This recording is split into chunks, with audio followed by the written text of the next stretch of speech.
don't know, when I was growing up, there was no such thing as planets around other stars. If you would talk about it at a scientific meeting, people would laugh at you. Not that I was talking at scientific meetings when I was in high school, but so I'm told.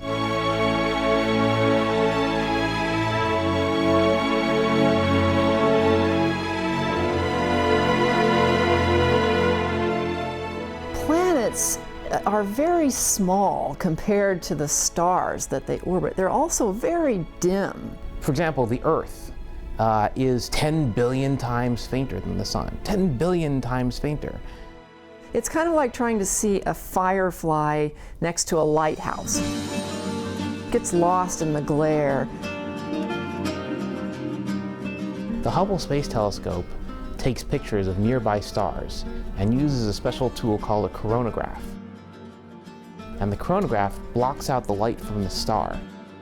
It's a fancy way of putting your thumb over the star, basically, so that you can see something faint that is right next to it. We could also use Hubble and other telescopes to study regions where we think planets might be forming. We see in images from Hubble, we see these rings of dust around nearby stars. Well, what I observe with Hubble are those disks of gas and dust around the young stars, in which we think the dust grains are starting to clump together and build up into, like, pebbles and rocks, asteroids, comets, Earths. We're finding baby solar systems by using Hubble and other telescopes, including sort of ground-based radio telescopes that can peer into these disks around stars and see young planets or regions where young planetary systems are forming. The study of exoplanets is only a little over 15 years old. We discovered more than 400 extrasolar planets now.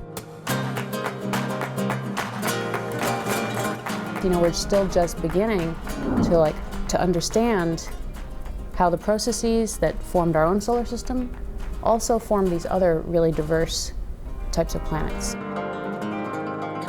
I think the thing that excites me most is just the basic discovery of what exists, what's out there. Water world, carbon planets. It sounds like science fiction, but not really, not anymore.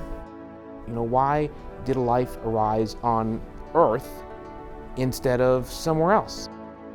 I mean, if there's another planet out there that could have life on it, why aren't we there?